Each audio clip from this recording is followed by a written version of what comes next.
এবারের মাধ্যমিক পরীক্ষার হিসেবটা দিচ্ছি। মাধ্যমিকের প্রতি 1000 ছাত্র পিছু এবার প্রায় 1300 ছাত্রী পরীক্ষা দিয়েছেন। ছাত্রীর সংখ্যা 30% বেশি। আমাদের না সাধারণভাবে জনসংখ্যায়, না প্রথম যখন এনরোলমেন্ট হয়, স্কুলে নাম লেখানো হয়, তখন মেয়ের সংখ্যা এত বেশি। তাহলে ছেলেগুলো কোথায় যাচ্ছে?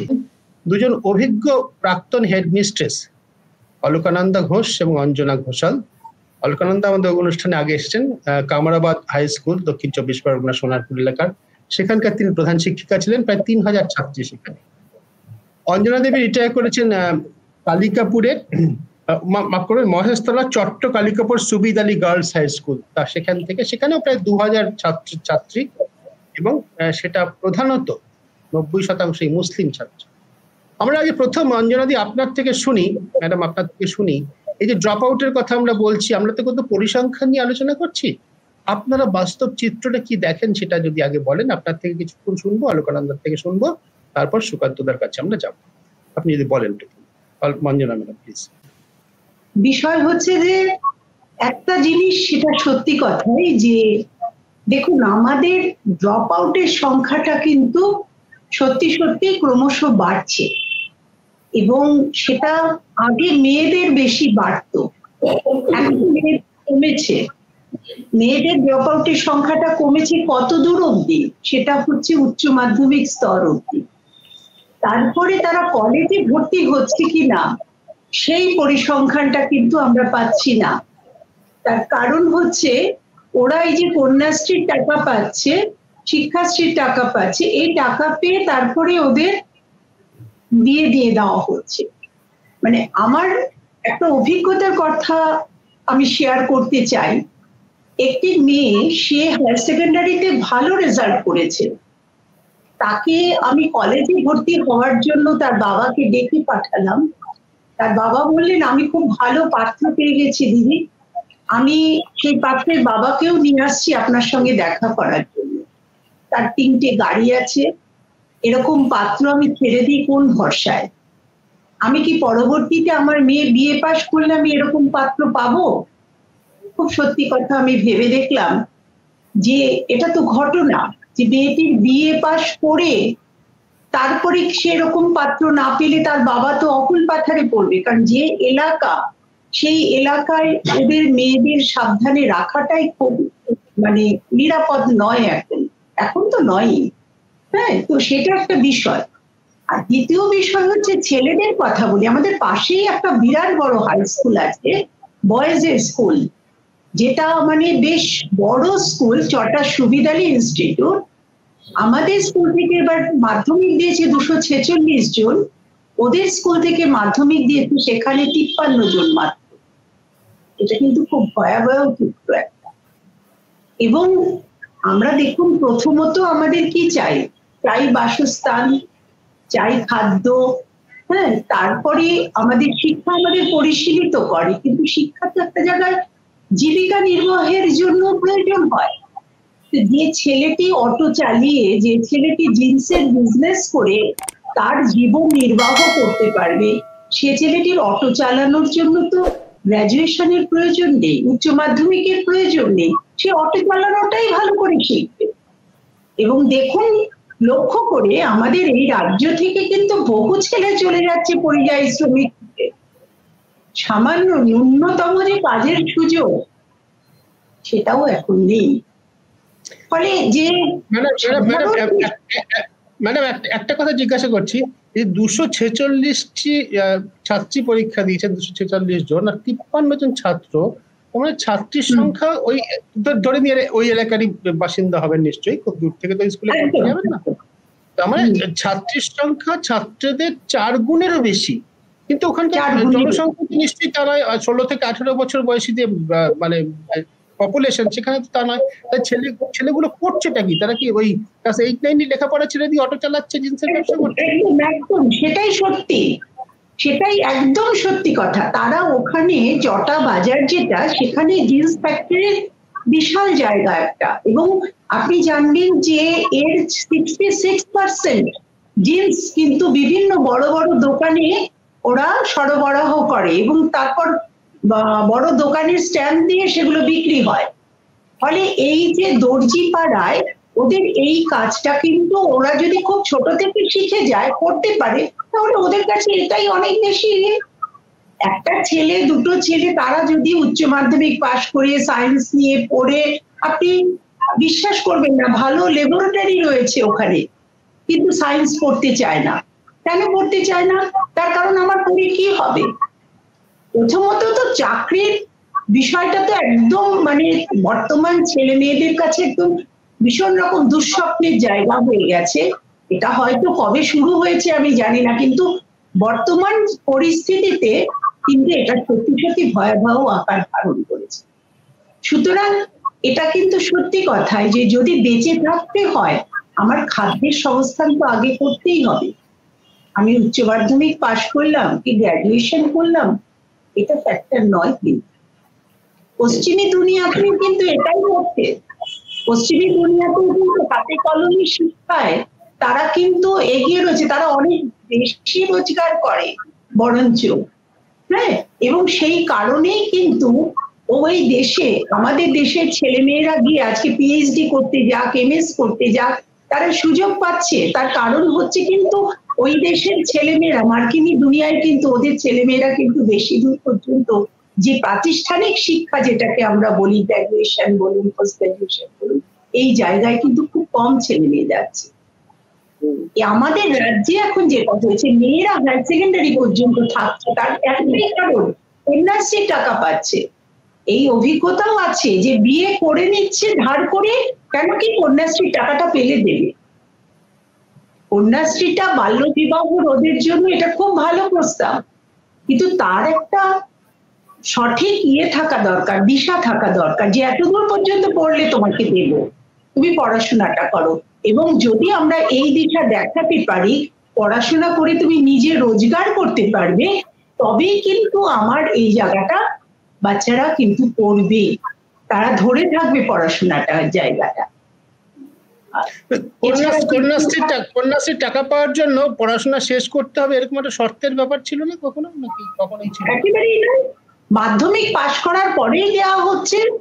যদি উচ্চ মাধ্যমিক পাশ করে কলেজে ভর্তিও যদি ভাগ করেও দেওয়া হতো তাহলেও কাজে দিত, বা একটা পার্সেন্টেজ যে আমি পাশ করব তবেই আমি পাবো। এটা যদি হতো 18 বছর হলেই তাকে দেওয়া হচ্ছে টাকাটা, এটা তো বোধহয় আমার মানে এটা আমাদের মনে হয় শিক্ষিকা হিসেবে। আর তারপরে যে শিক্ষার মানে স্ট্যান্ডার্ডটা পরে আসছি। আপনার প্রাথমিকভাবে আপনার কথা শুনলাম। অলকানন্দা, তোমার কথা শুনি আমি, তোমার অভিজ্ঞতার কথা শুনি। তোমার যে ড্রপ আউটের কথা নিয়ে আলোচনা করছি আমরা, মেয়েদের এবং ছেলেদের। হ্যাঁ,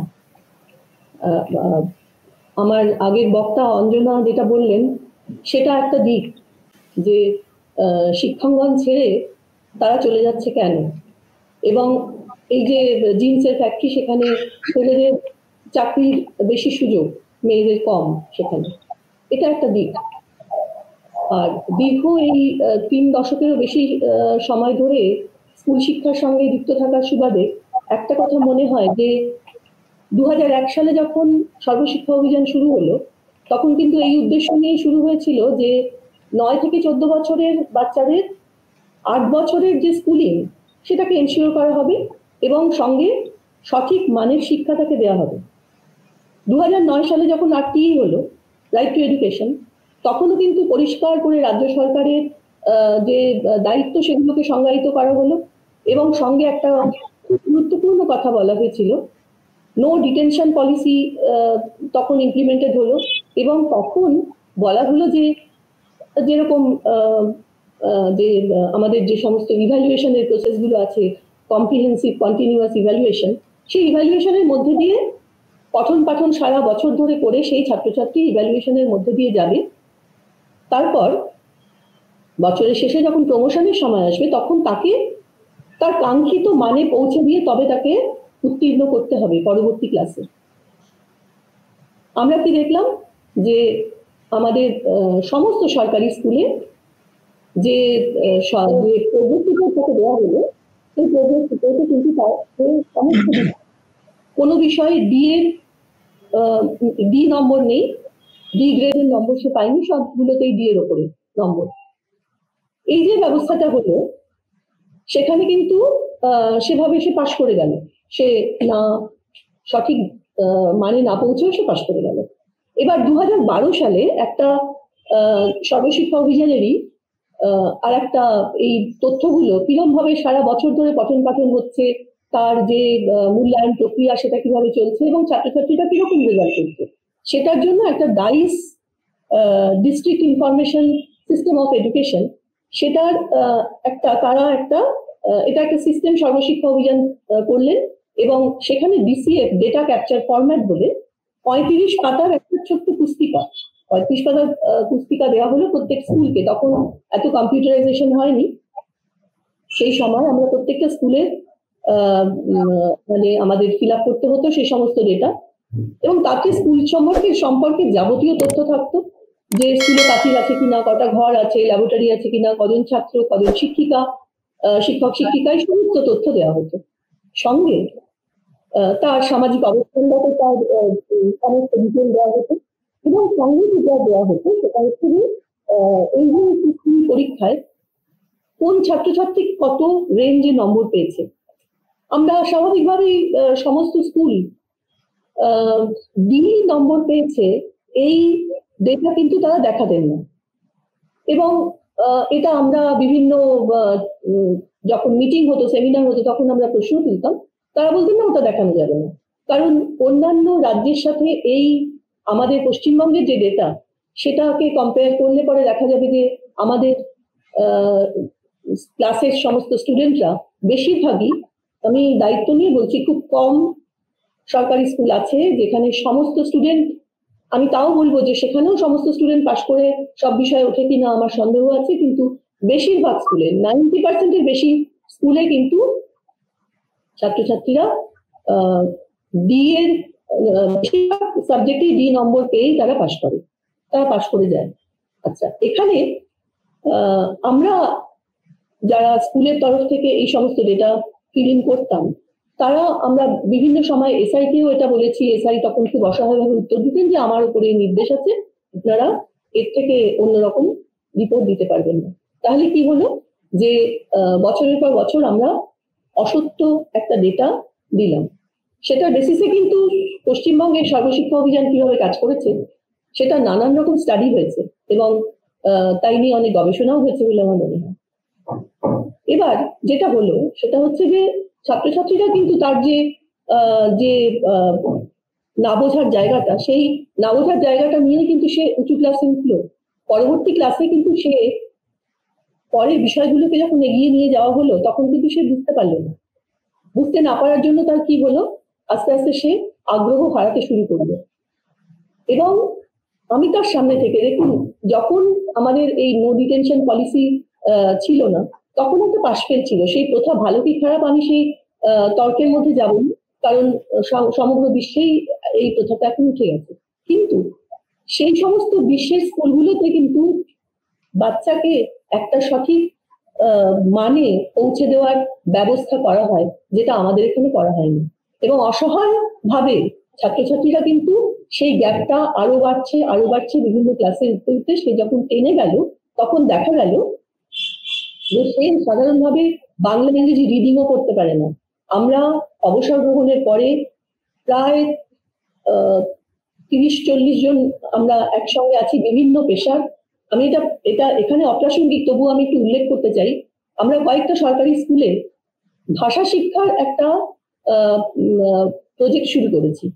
আমরা নিজেরাই স্বতঃপ্রণোদিত হয়ে আমরা সেই স্কুলকে বলেছি, স্কুলের হেডমিস্ট্রেসরা আমাদের সাথে সহযোগিতা করছেন, এবং সেখানে গিয়ে আমরা দেখেছি ক্লাস 9-এর স্টুডেন্ট, সেও ভালো করে রিডিং করে মানে বুঝতে পারে না, ইংরেজি তো দূরের কথা, বাংলাও।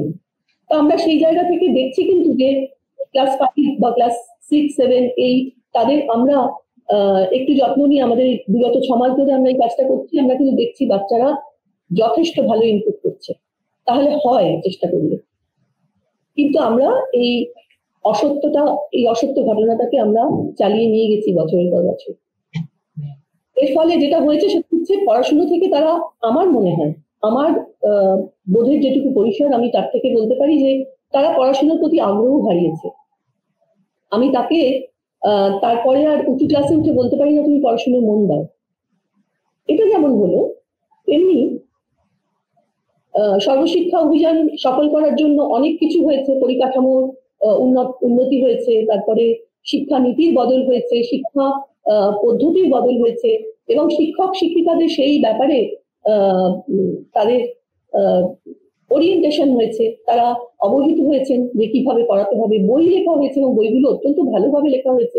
যে বইগুলোতে যে প্রক্রিয়ার কথা বলা আছে সেই প্রক্রিয়ায় শিক্ষক শিক্ষিকারা পড়াবেন, এই ভাবনা নিয়েই ট্রেনিং গুলো বা অবহিতকরণ হয়েছে। এবার সেখানে একটা অবশ্যই আমি বলছি না যে আমরা, আমার যেটা এক কথায় মনে হয় যে আমরা এই সর্বশিক্ষার সুযোগগুলোকে সঠিকভাবে প্রয়োগ করতে পারিনি ছাত্রছাত্রীদের ভালোর জন্য। এবার এই আমরার মধ্যে কারা আছি?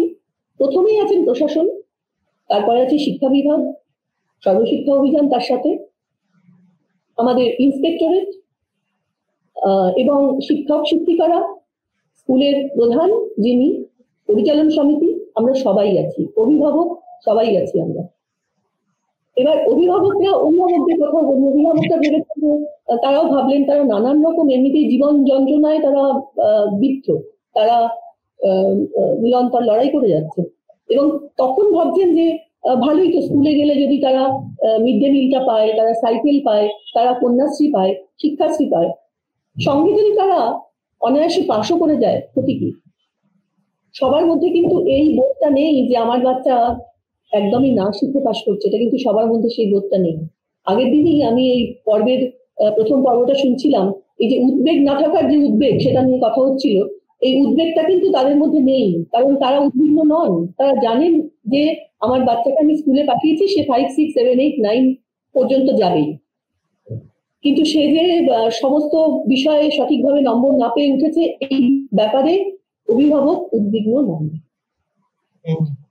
এটার সাথে সাথে আরো যে সমস্ত এই যে জনমুখী প্রকল্প এলো, যেমন মিড ডে মিল এবং সবুজ সাথী, এটা সত্যি একটা সুফল আছে। এগুলো নিয়ে যদি আমরা একটু পরে আলোচনা করি, তুমি যে কথাটা বললে খুব মারাত্মক একটা কথা বললে, যে পরিষ্কার যার থেকে দাঁড়ায়, আমি সাংবাদিক হিসেবে এভাবে সাম আপ করবো, প্রশাসন চেয়েছে, সরকারের উচ্চতম মহল চেয়েছে ভালো ভালো নম্বর পেয়ে ছেলেমেয়েরা পাশ করিয়েছে দেখানো হোক, এবং এই প্রহসনের সঙ্গী হয়েছে শিক্ষা বিভাগ, শিক্ষক সমাজ, সকলের সঙ্গী হয়েছে। আমার এটা অনেক ধারণা ছিল, তোমার থেকে পরিষ্কার করে ধারণা ছিল, এই যে নম্বর পেয়েছে, এত শতাংশ পাশ করে যাচ্ছে, 90, 92, 93% পাশ করে যাচ্ছে, দারুণ নম্বর পেয়ে, তা নিয়ে আমরা খুব উচ্ছ্বসিত। পুরো জিনিসটা আমার মনে হয় অলকানন্দা একটা প্রহসনের মতো, নাটকের মতো অভিনীত হচ্ছে। আমি নিজে সামান্য যেটুকু অভিজ্ঞতা কিছু ছাত্রছাত্রী সংস্পর্শে আসার সুবাদে হয়েছে, বাংলা সাধারণ সরকারের নিয়ন্ত্রণাধীন স্কুল পড়া ছাত্রছাত্রী সম্পর্কে আমি তোমার সঙ্গে সম্পূর্ণ একমত। পড়া শিখছে কিনা, কি শিখছে, এ নিয়ে কারোর কোনো মাথা ব্যথা নেই। আমরা কথা বলে শেষ করতে চাই যে এই যে দিনের পর দিন এটা যে হয়েছে, আমরা কিন্তু বারবার চেয়েছি এবং আমরা বিভিন্ন সময় শিক্ষা দপ্তরকে জানিয়েছি যে কেন কোনো একাডেমিক ইন্সপেকশন হয় না। আমরা যখন ছোট ছিলাম তখন ইন্সপেক্টর আসলে স্কুলে সাজে সাজে রব করে যেত, কিন্তু তারপরে আমরা দীর্ঘ সময় দেখেছি যে একটা নির্দিষ্ট সময়ের পর থেকে পুরোপুরি একাডেমিক ইন্সপেকশন বন্ধ হয়ে গেছে।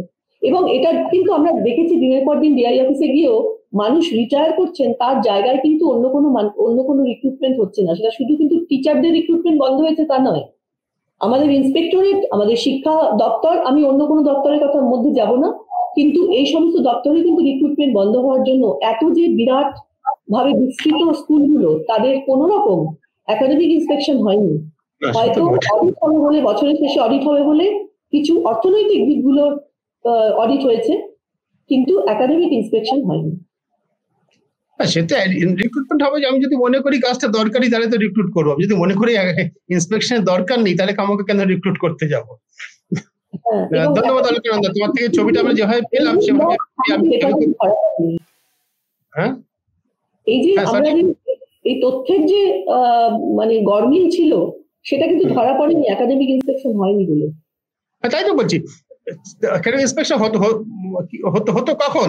যদি যারা শিক্ষা পরিচালনা করছেন তারা মনে করতেন এই ব্যাপারটা দরকার, আগে তো দরকার বলেই মনে করা হতো।